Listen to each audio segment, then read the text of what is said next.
All right. Hello. Good evening. My name is Melanie McNair. I'm the Senior Director of Public Programming here at the Center for Fiction, and these are my backup dancers. How many of you are here for the first time tonight? Okay, a few of you.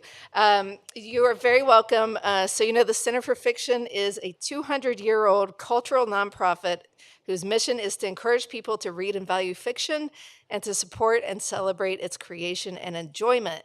And we do this through public events like this one and reading groups and writing workshops, all offering vibrant, accessible, and inclusive programs that welcome a wide community to experience the joy of story. Um, Through our Kids Read program, we offer immersive reading experiences for children. And by supporting early career writers with their first novel prize in our Emerging Writing Fellowship, we also, have a speed dating thing here called Booking for Love. Has anybody ever done it? Okay, one person.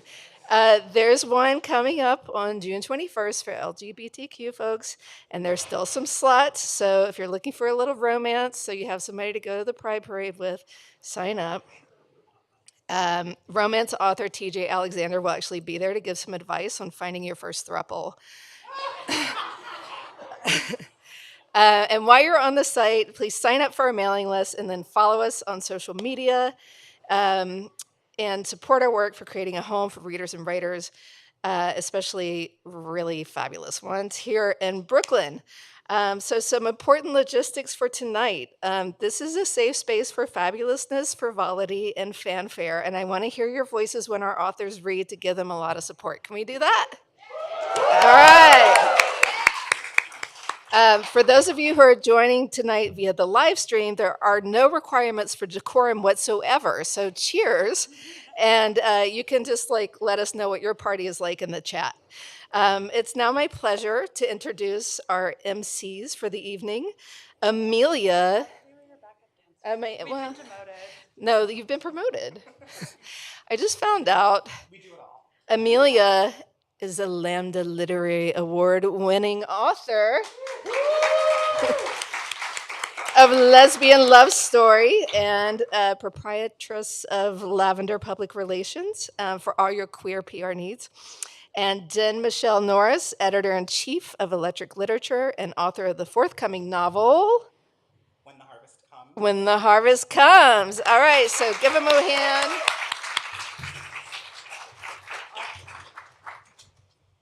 Hello. Hi. You gotta turn it on first. You know, I'm used to that happening automatically. Yeah, okay. Entering your diva era. 100%. Look at the glasses. Are you guys ready to hang out? Hear some readings?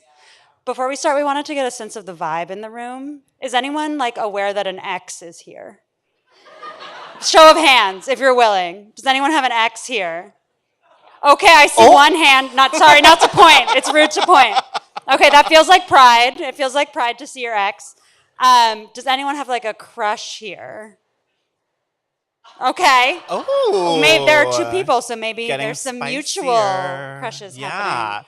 What else makes pride? What else? I just always feel like Pride for me is the messiest month of the year. So in whatever context you're thinking about, is there potential for mess tonight in this room? Woohoo! All right. So people have wild plans for the evening after this? Tell us where the after party is. Yeah. We want to go. But we haven't been invited. All right, well, you're stuck with us all night, so we won't, take up too much of your time now, but we'll be back. We will be back. You'll be seeing us intermittently in between every reader, although not up here, in this little corner. So. And if you're a reader and you're curious about how to get up on stage, important information to have, you need to walk down, go through this exit, and come all the way around to the stairs. Yes. And maybe at the end, if you've got a jacket or something, you can flip it over your shoulder. Exactly. Show us your best angle. Or a scarf. So, just as a gentle suggestion, you might want to start walking when I say your name. I'm going to read your whole bio, but me reading your bio is going to be your entry music. Yeah. Yeah. It's going to be a good time. Just to remind you, Christina, you are our first one. You've got the jacket. Just, mentally prepare. You are setting the tone for the evening. No pressure. We love the swagger. You're ready? Okay. All right. Christina's ready. Oh, I am not ready though. Messy. You asked for messy. I asked for this is I'm my giving fault. you messy. Okay. Christina Cook is a badass butch from Jamaica who is now Canadian but living in the US because Mess. no country is enough to contain her. She has an MFA from Iowa, a master's from a university in Canada, I guess that shall remain nameless, and has been published in the US, UK, Canada, and the Caribbean. Point is, she's impressive. Her debut novel, woo! Her debut stand. novel, Brought Upsy, was published in January by Catapult. Elle and The Atlantic and 20 other publications, thank you, should read it. And I couldn't agree more. I was also supposed to say that she loves peanut butter and dogs. And if I've said this slow enough, Woo! Woo! Woo! Christina Cook, everyone. Christina Cook. All right, so to everyone who reads next, you don't just Superman your way up. You got to go out the door and around, and there's wonderful stairs. Hi. You are all the most gorgeous people I've ever seen in my entire world. Look at you. I'm so thrilled that you're all here in celebration of queer lit, queer art, queer everything. And I appreciate you choosing to be inside on such a gorgeous day. It means a lot. So my debut novel, Autopsy, is essentially a queer sibling story about a young Jamaican woman living in Canada who decides to go home. She goes home to reconnect with her estranged older sister. She goes home to kind of find the connections between all the various parts of what makes her her.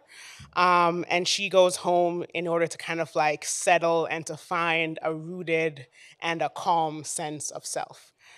A lot of really sad shit happens, but I'm actually not gonna delve into that tonight. I'm gonna try to keep the mood, queer and sexy and happy. So I'm gonna read from a section where Akua is invited out by a young woman named Jada for a night on the town. So this is a Friday, and the year is 1996. It's 10 p.m.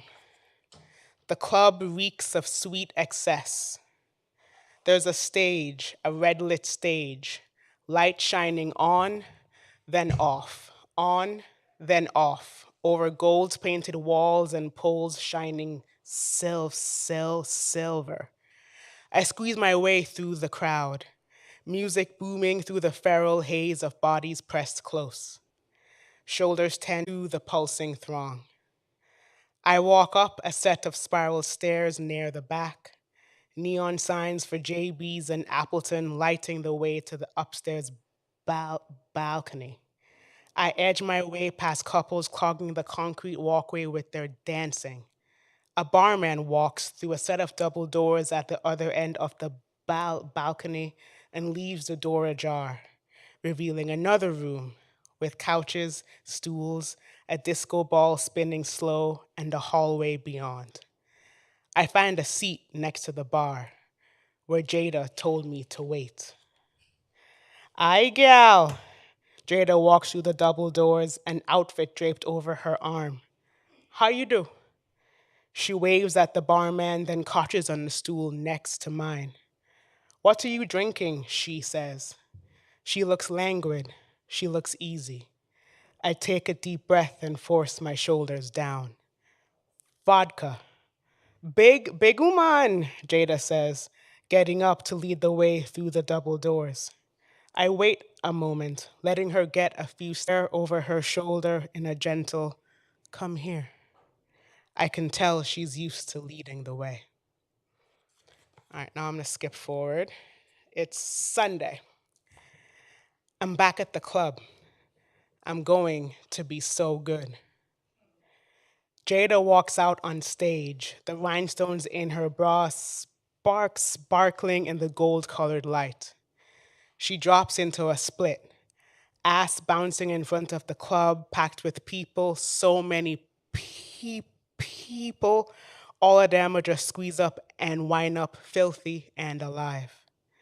Excuse, a man says, squeezing behind me. He drags his hand along the small of my back, fingers creeping beneath